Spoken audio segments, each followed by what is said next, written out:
Okay, all right. Dr. Sharad Kohli, I'm going to come to you. Now, infusing more funds into the market for circulation, how does this potentially impact the economy? Keeping in mind, let's be clear that our growth rate is the fastest in any major economy of the world, but it continues to be a moderate 6.3%.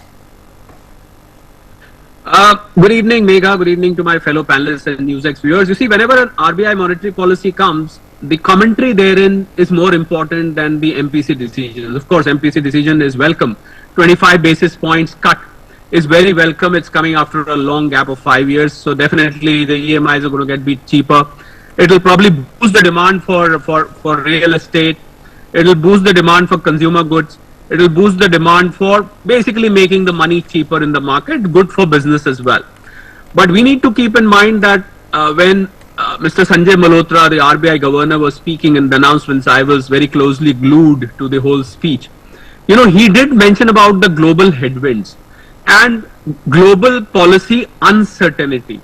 So I think we need to make sure that this rate cut, typically there should be 2 to 3 more rate cuts. I am expecting another 50 to 75 basis points going forward. Now the condition there is that things should remain constant, because the way President Trump has been making announcements every morning and evening, not even on a day-on-day basis, we wait every morning and evening something coming out of his box, you know, in terms of whether it is trade war, whether it is other policies, economic policies relating to expansion of America's reign, you know, declaring Middle East Riviera in Gaza and so on. So I think these announcements are causing a bit of a flutter in the global economic scenario. So the geo-economic situation has become very volatile.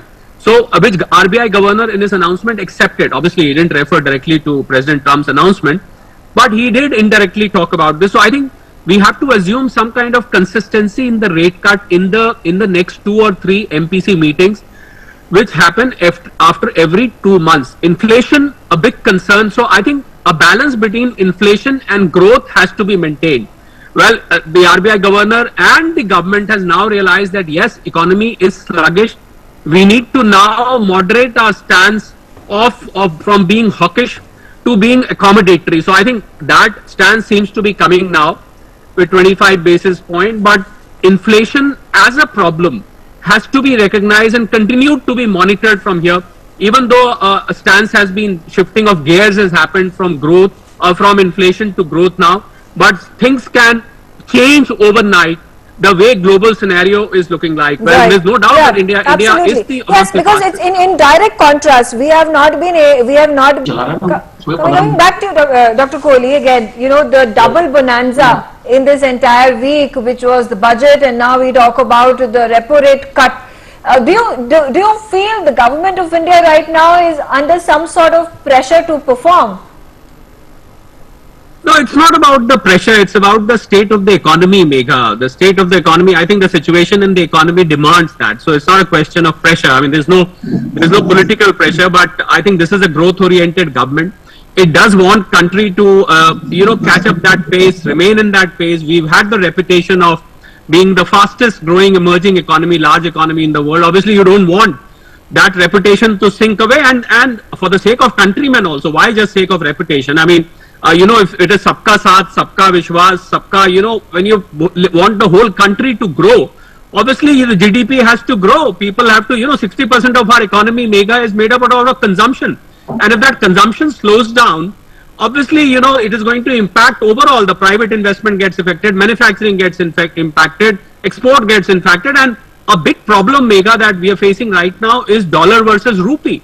Well, President Trump doesn't allow, he's not allowing people to come out with an alternate currency. Look at his reactions on BRICS currency. So if we continue to depend on dollar and the rupee continues to become weak, we should not forget 87% of our import of energy is from overseas, and the rupee comes under pressures. And a very important point from RBI Monetary Policy Committee today, which I read between the lines, was, Megha, that intervention of RBI in regulating the rupee has been lesser, which is why we crossed 87.5 now. Rupee is an all-time low, which is, I think, a big headache. Apart from benefiting the exporters, it doesn't help the economy overall.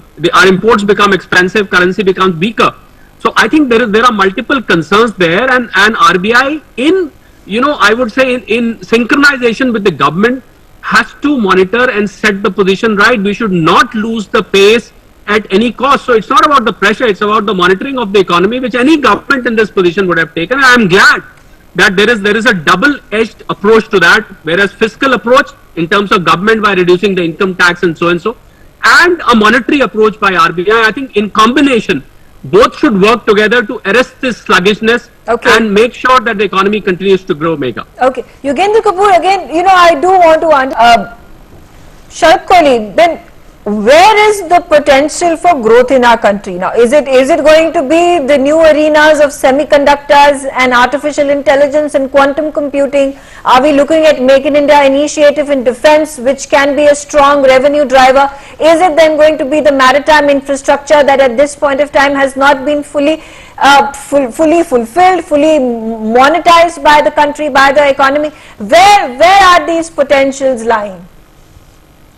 Well, that's a $1 billion question. I'm sorry, I'm amending Mr. Dua's statement from $1 million to $1 billion because of inflation for a moment. I think there is a saying in Hindi, Megha, कि जहाँ हाथ डालो वहीं potential है. As far as India is concerned, whether it is agriculture, whether it is manufacturing, whether it is technology for all the sectors you mentioned, Internet of Things, artificial intelligence, blockchain technology, digital infrastructure, manufacturing, I think our country has the one word which runs common to all sectors is potential. There is potential everywhere, which is why, every time Prime Minister Modi travels, you must have noticed one thing when he interacts with the diaspora over there and with the local in the country, respective country, wherever he goes, there's one thing he mentioned. You will not get a bigger market than India, a size of middle class which is almost now twice the population of America. So I think the potential here is tremendous. Take for example agriculture. If today the startups, if you ask me to speak, I can burn away the rest of the time of your show. The startups in agriculture, if they start getting affiliated to agriculture, there's tremendous potential there. Technology, absolutely unmatched potential there. Manufacturing, as Mr. Dua said, our contribution is about 16-17%.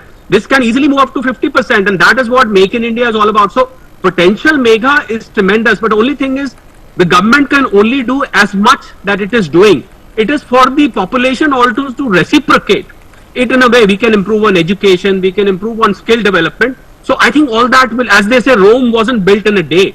It's going to take some time for us to reach the maximum potential, and that is why 2047 has been set as the date when we should target being a developed economy. I think this time span has been calculated in a manner that it should allow us time to exploit the potential of all the sectors, Megha, is what I have to say. Okay, all right. On that note, I'm out of time. I thank all of you for joining me on the telecast.